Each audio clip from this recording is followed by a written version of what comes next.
नमस्कार, मैं रविश कुमार। दोस्तों, क्या अभी तक आपने वह खबर नहीं सुनी? दरअसल राहुल गांधी की बहन प्रियंका गांधी ने मोदी और शाह को दिन में तारे दिखा दिए हैं। दोस्तों, मोदी और अमित शाह दोनों 9-2-11 हो गए हैं। जी हां दोस्तों, आपने सही सुना।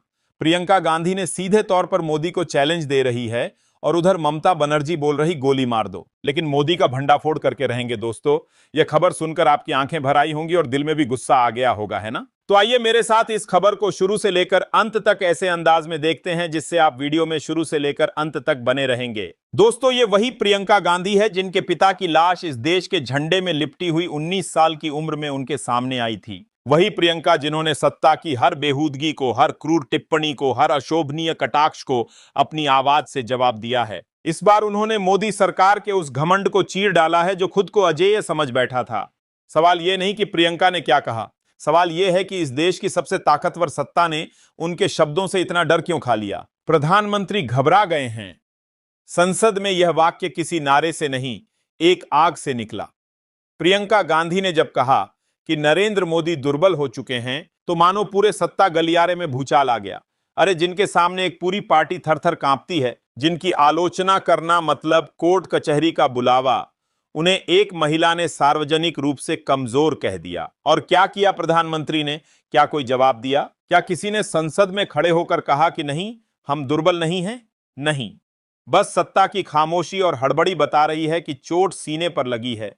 दोस्तों, प्रियंका गांधी का हमला यूं ही नहीं था। जब प्रधानमंत्री एक महिला सांसद को रामायण की राक्षसी हंसी से जोड़ते हैं, जब वो एक शहीद प्रधानमंत्री के बेटे को भूमि घोटाले का वारिस बताते हैं, जब वो एक महिला नेता की निजता को मंच से उधेड़ते हैं, तब आप क्या सोचते हैं कि इस देश की बेटियां चुप रहेंगी? प्रियंका गांधी ने इस बार सिर्फ सवाल नहीं पूछे, उन्होंने सत्ता के उस दंभ को चुनौती दी जो आज अपने ही लोकतंत्र से भाग रहा है। उन्होंने कहा, सदन क्यों नहीं चल रहा? क्या इतना डर गए हैं कि चर्चा तक से भाग रहे हो? और यह सवाल सिर्फ मोदी से नहीं था, यह सवाल हर उस ताकत से था जो आज अपने विरोध को अपराध बना चुकी है। और इधर दूसरी तरफ राहुल गांधी झारखंड की अदालत में। क्यों? क्योंकि उन्होंने अमित शाह के बारे में एक टिप्पणी कर दी थी, यानी प्रधानमंत्री का विरोध करोगे तो संसद से निकाल दिए जाओगे, गृहमंत्री पर टिप्पणी करोगे तो कोर्ट बुला लेगी, सुप्रीम कोर्ट में बोलोगे तो जज भी आपकी देशभक्ति पर सवाल उठा देगा। इसका नाम लोकतंत्र है या राजनीतिक बदला? इस बार उनका सीधा प्रहार प्रधानमंत्री नरेंद्र मोदी पर था। और याद कीजिएगा दोस्तों, प्रियंका जब भी प्रधानमंत्री नरेंद्र मोदी पर हमला बोलती है ना, तो तीर हमेशा निशाने पर लगता है। आप भी अपनी गलतियों के लिए माफी मांग लीजिए। आप भी बैलेट पे चुनाव कर लीजिए। और इस बार प्रियंका गांधी वाड्रा जो संसद के अंदर प्रदर्शन कर रही थी, एसआईआर बिहार में जो चुनावी प्रक्रिया चल रही है जिसमें पारदर्शिता की सख्त कमी है, प्रियंका ने कहा कि प्रधानमंत्री घबरा गए हैं, प्रधानमंत्री कमजोर हो गए हैं क्योंकि सवालों के जवाब उनके पास नहीं है। तो जैसे मैंने बताया दोस्तों, एक तरफ प्रियंका गांधी वाड्रा ने सीधे प्रधानमंत्री नरेंद्र मोदी पर प्रहार किया और दूसरी तरफ राहुल गांधी झारखंड में हैं। क्यों? क्योंकि एक और मानहानि के केस में, और इस बार मामला देश के गृह मंत्री अमित शाह को लेकर है। वहां पर एक एमपी एमएलए कोर्ट में उन्हें हाजिर होना है। दोस्तों, सोच के भी बहुत अजीब और गरीब लगता है। राहुल गांधी को आरएसएस के मामले में सांसदी छीन गई थी एक अन्य केस में। राहुल गांधी विनायक दामोदर सावरकर के मामले में उन पर केस चल रहा है। अमित शाह के मामले में केस चल रहा है। आजाद भारत के इतिहास में इतनी डरपोक पार्टी कोई नहीं रही है जिसने नेता विपक्ष पर इतने सारे मुकदमे कर दिए हों दोस्तों। वरना आप भी जानते हैं कि भारतीय जनता पार्टी जो है वो किस तरह से अपने विपक्षियों पर निशाना साधती है। आप भूल गए शशि थरूर जो आजकल भाजपा के बहुत करीबी हो रहे हैं। उनकी पत्नी के बारे में उन्होंने 50 करोड़ की गर्लफ्रेंड बता दिया था। रेणुका चौधरी संसद के अंदर हंस रही थीं और वह कहने लगे कि रामायण के बाद पहली बार किसी औरत को ऐसे हंसते हुए देखा है। तो इस तरह के बयानात तो प्रधानमंत्री देते हैं। याद कीजिएगा, प्रियंका गांधी वाड्रा ने सुप्रीम कोर्ट के जज दीपांकर दत्ता पर भी प्रहार किया था कि आपको किसी ने अधिकार नहीं दिया मेरे भाई को देशभक्ति का सर्टिफिकेट देने के लिए, उनकी भारतीयता तय करने के लिए। बेबाकी से प्रियंका ने अपनी बात रखी कही और कहा कि सच्चा भारतीय है, कौन सच्चा भारतीय नहीं है। यह तो मुझे लगता है कि मतलब न्यायपालिका के प्रति पूरे आदर के साथ कह रही हूं कि यह तो उनके दायरे में नहीं होता था डिसीजन, यह कोई जस्टिस तो नहीं तय करेंगे। दूसरा, राहुल जी ने हमेशा आर्मी का, सेना का आदर किया है।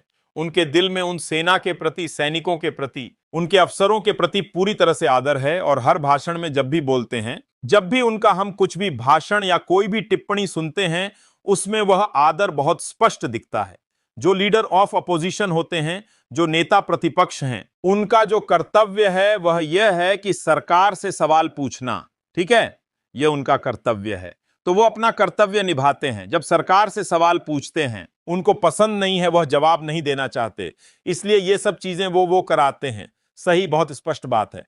अभी सदन नहीं चल रहा है, कितने दिनों से नहीं चल रहा है, और मैं सोच रही थी कि कितना मुश्किल है। सबसे बात करें, कह दें कि हम चर्चा कर लेंगे। कितना मुश्किल है सदन को चलाना। क्या इतने दुर्बल हो गए हैं कि इनसे सदन ही नहीं चल रहा है? अब कि रोज हमको ये करना पड़ रहा है, क्योंकि एक बात पे चर्चा नहीं करना चाहते।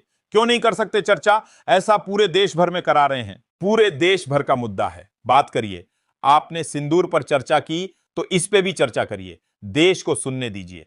हमारा पक्ष भी है, उनका पक्ष भी है, तो इसमें घबराहट क्या है? तो ये तो इनकी दुर्बलता है कि सदन ही नहीं चला पा रहे। दोस्तों, मगर आपको समझना पड़ेगा कि प्रधानमंत्री नरेंद्र मोदी पर टिप्पणी प्रियंका करती हैं तो बहुत ही कम अवसरों पर करती हैं, और जब करती हैं तो बहुत बड़ा कारण होता है। इस बार उन्होंने प्रधानमंत्री को कमजोर बताया। याद कीजिएगा लोकसभा चुनावों के दौरान प्रधानमंत्री का आपत्तिजनक बयान, जिसमें उन्होंने कहा था कि राजीव गांधी ने, जो अब जिंदा नहीं है by the way, Rajiv Gandhi ने भूमि कानून को इसलिए बदल दिया था ताकि वो अपनी मां की संपत्ति को हासिल कर सकें। और ये वो भारतीय जनता पार्टी है जिसे समस्या थी जब राहुल गांधी ने अरुण जेटली पर एक सामान्य सा बयान दिया था।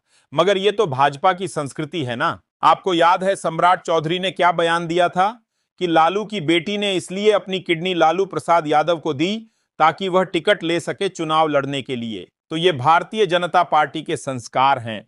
प्रधानमंत्री एक स्वर्गीय प्रधानमंत्री यानी कि प्रियंका के पिता पर प्रहार करते हैं, और सम्राट चौधरी एक बार फिर बेटी और पिता के रिश्ते को तार तार करते हैं, जैसे प्रधानमंत्री ने बेटे और मां के रिश्ते को तार तार कर दिया था। और आपको याद है किस तरह से प्रियंका ने इसका जवाब दिया था कि 19 साल की उम्र में जब मैं अपने शहीद पिताजी के टुकड़े घर लाई तो मैं नाराज थी इस देश से, मैं नाराज थी, मेरे दिल में यह भावना थी। मैंने अपने पिता को भेजा, तुम्हारा काम था सुरक्षित रखना। मैंने अपने पिता को हिफाजत से तुम्हारे पास भेजा और तुमने ये टुकड़े लौटा दिए मुझे, और वह टुकड़े इस झंडे में लपेटे हुए थे, देश के झंडे में। मैं नाराज थी। मैं समझती हूं शहादत की का क्या मतलब है। आज मैं 52 साल की हूं, पहली बार मैंने यह चीज सार्वजनिक ऐसे मंच पर कही है, लेकिन वो जो नाराजगी थी मेरी, आस्ते आस्ते मैं समझी कि उस तरह की जो नाराजगी होती है वो सिर्फ उससे होती है जिससे प्रेम करते हैं हम। मेरे देश के लिए मेरे दिल में कितना प्रेम है मैं कैसे समझाऊं। जब मोदी जी मंच पर खड़े होकर मेरे पिता को देशद्रोही बोलते हैं, जब मोदी जी कहते हैं कि मेरे पिताजी ने कोई कानून बदल दिया अपनी मां से विरासत लेने के लिए, तो मोदी जी इस बात को समझ नहीं पाएंगे कि मेरे पिताजी को विरासत में धन दौलत नहीं मिली, मेरे पिताजी को विरासत में शहादत की भावना मिली। आप समझ सकते हैं, आप समझ सकते हैं। इस देश के किसान हो, इस देश की मिट्टी आपने सींची है अपने पसीने से, आपने अपने बेटे भेजे हैं सरहद पे। जब आपके बेटे शहीद होते हैं इस देश के लिए, तो मैं जानती हूं कि आपके दिल में क्या भावना है, क्योंकि वही भावना मेरे दिल में है।